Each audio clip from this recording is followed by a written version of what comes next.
का मृत्वा मृत्वा पुनः सृष्टौ स्वर्गी श्याम माँ च नारकी, ऐसी भावना होती है जीव की कि मृत्वा मृत्वा पुनः सृष्टौ स्वर्गी श्याम, मर मर के पुनः सृष्टि में मैं स्वर्ग ही जाऊं, माँ च नारकी, नरक न जाऊं।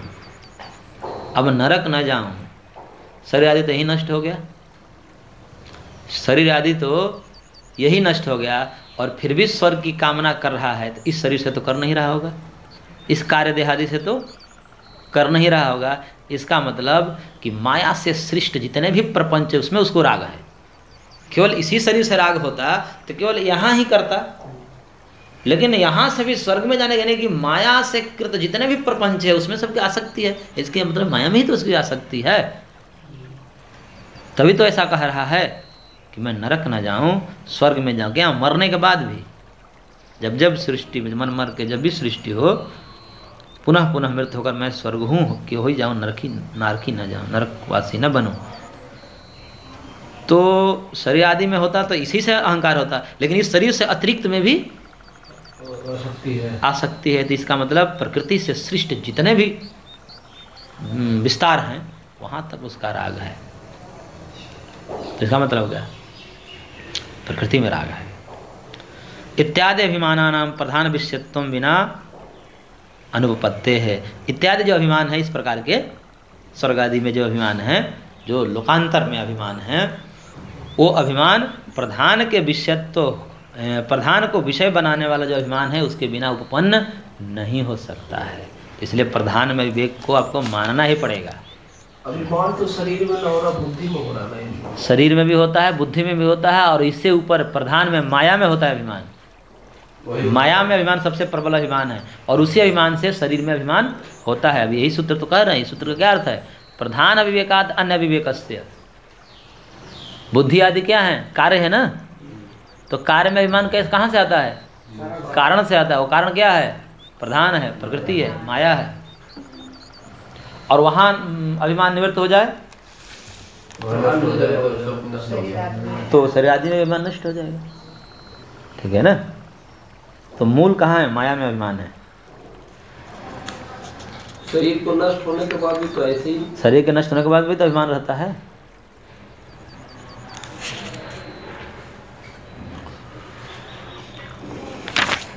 आगे देखिए, करें कि अतीतानाम बुद्ध्यादि अखिल कार्याणाम पुनः सृष्ट्यभावात्। यदि प्रकृति में अभिमान नहीं मानेंगे, कारण में अभिमान नहीं मानेंगे, तो अतीतानाम बुद्ध्यादि अखिल कार्याणाम, अतीत हो गए बुद्धि आदि समस्त जो कार्य द्रव्य नष्ट हो गए। कब, प्रलय में। प्रलय में बुद्धि आदि भी नष्ट हो जाते हैं। तो बुद्धि आदि नष्ट, अखिल कार्य के नष्ट होने पर पुनः सृष्टि कैसे होगा, फिर अभिमान ही नहीं रहा तो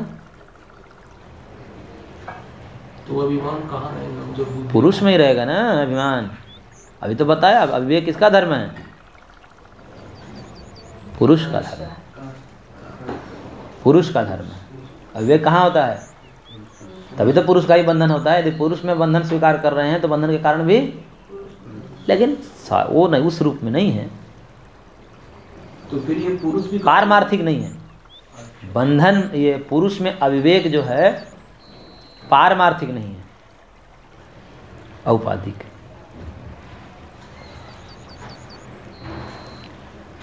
तो प्रधानस्य तो इदमेव प्रलयांतरम जन्म यद बुद्ध्यादि रूपैक परिणाम त्यागेन अपर बुद्ध्यादि रूपतया परिणमनम इति। तो करेगा प्रधानस्य तो इदमेव प्रलयांतरम जन्म, प्रधान का ही तो प्रलयांतर में जन्म होता है। यानी कि प्रधान ही तो प्रलय के बाद वाली जो सृष्टि होती है शरीर रूप में, वो प्रधान ही तो आती है शरीर आदि के रूप में। और वही बुद्धि आदि रूप में एक परिणाम को त्याग करके, एक परिणाम को छोड़ करके, परिणाम का मतलब विकृति कार्य, क्योंकि परिणामवादी है ना, तो उत्पन्न नहीं कहते। मतलब धर्मी वही रहता है, धर्म में परिणाम होता है। धर्मी क्या है, प्रकृति है। उस प्रकृति रूपी धर्मी में धर्म परिणाम होता है। क्या, बुद्धि आदि सब धर्म है, बुद्धि आदि सब क्या है, धर्म है। प्रकृति वही बनी रहती है। यानी कि बुद्धि के काल में भी, बुद्धि रूप में भी प्रकृति वैसे ही रहती है, अहंकार रूप में भी प्रकृति वैसे ही रहती है, इंद्रिय रूप में भी प्रकृति वैसे ही रहती है। तो इसलिए परिणाम कहते हैं। तो यदि प्रधान में राग नहीं होगा तो बुद्धि आदि का प्रलय में नष्ट हो जाने पर फिर बाद में जो बुद्धि आदि का निर्माण होता है वो कैसे किस आधार पर आ गया? इसका मतलब प्रधान में राग है ना, तभी तो प्रधान ही अपने एक परिणाम बुद्धि को त्याग करके, बुद्धि आदि रूप परिणाम को त्याग करके अपर बुद्धि आदि कार्य को प्राप्त करती है।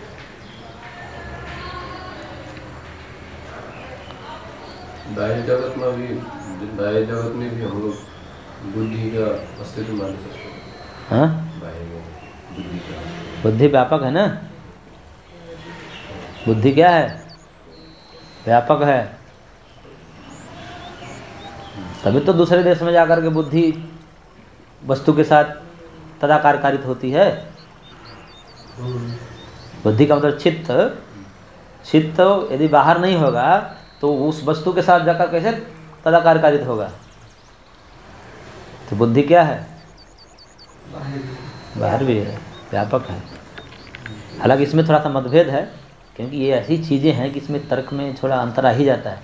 इस श्रुति स्पष्ट बोलती नहीं है इन विषयों में, इस कारण से दिमाग से सोचने में महर्षि में भी अलग अलग कथन हो जाता है। श्रुति स्पष्ट बोल दे तो फिर तो कोई समस्या नहीं। इस देह में जितने सर्व प्रक्रिया होती है वैसे बाह्य जगत में भी सर्व प्रक्रिया है। सर्ग प्रक्रिया मतलब प्रकृति से बुद्धि, बुद्धि से अहंकार। कहाँ हो रहा है? आपके शरीर में हो रहा है? हो रहा है, अभी बन रहा है आपके अंदर? बाह्य होता है, आपके अंदर हो रहा है? अपने एक में हो जैसा लगता है। लगता है कि बनता है। आप कहना क्या जा रहे हैं? जैसा सृष्टि सर्ग बोल रहे थे ना, हाँ, उसमें इसी शरीर में घटित हो रहा है। शरीर ही सृष्टि के अंतर्गत है, शरीर में सृष्टि नहीं है। ये पूरे सृष्टि का ही नाम सर्ग है, उसमें आपका शरीर भी है।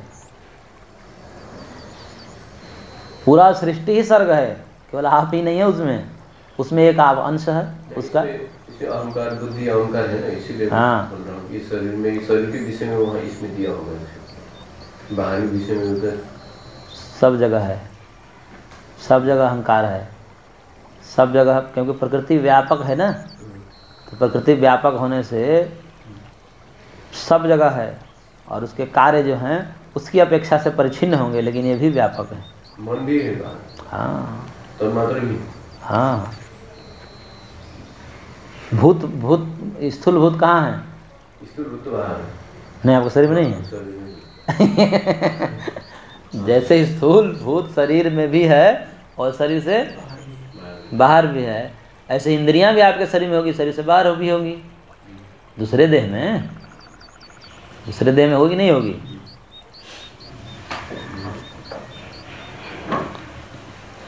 तो कह रहे कि न च आत्मनि जन्मादि ज्ञानम अभिमान एव न भवति पुरुषस्यापि लिंग शरीर संयोग वियोग रूपयोर जन्म मरणयोः पारमार्थिकत्वादिति वाच्यम। कह रहे हैं कि आत्मा में जो जन्मादि ज्ञानम अभिमान, जो जन्मादि का ज्ञान है वही तो अभिमान कहलाता है। आत्मनि जन्मादि ज्ञानम अभिमान एव न भवति। जब आत्मा को जन्मादि में जो है उसको अभिमान ही नहीं होगा तो पुरुषस्य अपि लिंग शरीर संयोग वियोग रूपयोर जन्म मरणयोः परमार्थिकत्वादिति एव न भवति। आत्मा में जो जन्मादि का ज्ञान है उससे अभिमान तो नहीं कह सकते, ऐसा कह रहे हैं। आत्मनि जन्मादि ज्ञानम अभिमान न भवति। आत्मा में जो है जन्मादि का अभिमान तो हो नहीं सकता, क्योंकि आत्मा तो अमर है, ये का इसका तात्पर्य है। आत्मा क्या है? आत्मा में तो जन्मादि का अभिमान तो हो नहीं सकता। आप इसको अभिमान तो कह नहीं सकते कि भाई आत्मा के जन्म का हमें अभिमान है, ये तो हो नहीं सकता, क्योंकि आत्मा अजन्मा है। न भवति। जब आत्मा में जन्म आदि का अभिमान नहीं हो सकता तो पुरुष का लिंग शरीर के साथ संयोग वियोग रूप जन्म है। जन्म क्या है? तो लिंग शरीर आदि के साथ, लिंग शरीर मतलब सूक्ष्म शरीर, तो सूक्ष्म शरीर के साथ संयोग। और जब सूक्ष्म शरीर के साथ संयोग करेगा तो अपने आधार को चाहेगा क्योंकि सूक्ष्म शरीर भी बिना आधार का नहीं, तुरंत खींच कर चला जाता है स्थूल शरीर में, और स्थूल शरीर में जाकर स्थिर हो जाता है, तब वहाँ जाकर भोग संपादित होते हैं। तो स्थूल सूक्ष्म दोनों शरीर मिलकर के आत्मा को भोग संपादित कराते हैं। तो पहले क्या होगा, जो जुड़ाव सबसे ज़्यादा है उस सूक्ष्म शरीर का है आत्मा के साथ, मतलब अपेक्षाकृत स्थूल शरीर के साथ संबंध की अपेक्षा से सूक्ष्म शरीर का संबंध आत्मा का ज़्यादा है, क्योंकि शरीर को छोड़ने के बाद भी सूक्ष्म शरीर का साथ सदैव रहता है जब तक प्रलय न हो जाए। अभी भी ये शरीर जो स्थूल शरीर है, हाँ, इसमें सूक्ष्म शरीर है, सॉफ्टवेयर है ना, ये हार्डवेयर है और सॉफ्टवेयर है। तो सॉफ्टवेयर हार्डवेयर के बिना भी काम करता है, रहता है, काम तो नहीं करेगा, काम करने के लिए उसका आधार चाहिए, हार्डवेयर से ही वो प्रकट होगा, अन्यथा वो कार्य नहीं करेगा, लेकिन अस्तित्व तो होगा उसका। हार्डवेयर बदल दिया, सॉफ्टवेयर काम करता है। तो ऐसे ही है ये। तो करेंगे फिर तो पुरुष का लिंग शरीर के साथ संयोग वियोग रूप जो जन्म है, इन जन्म मरण को पारमार्थिक तो नहीं कह सकते। आत्मा का जब आत्मा का जन्म ही नहीं होता, आत्मा जन्मता ही मरता ही नहीं, तो उस आत्मा का जन्म हुआ, मरण हुआ, बंधन हुआ, ये सब कहना सब क्या है, गलत है, अवास्तविक है, पारमार्थिक नहीं है, सत्य नहीं है। तो पारमार्थिकत्वादिति न वाच्यम, न जो है यहाँ अन्वय कर देंगे तो आ जाएगा अर्थ, जो शुरू में न है ना। तो पारमार्थिकत्वादिति न वाच्यम, वो पारमार्थिक है ऐसा तो नहीं कह सकते। क्यों?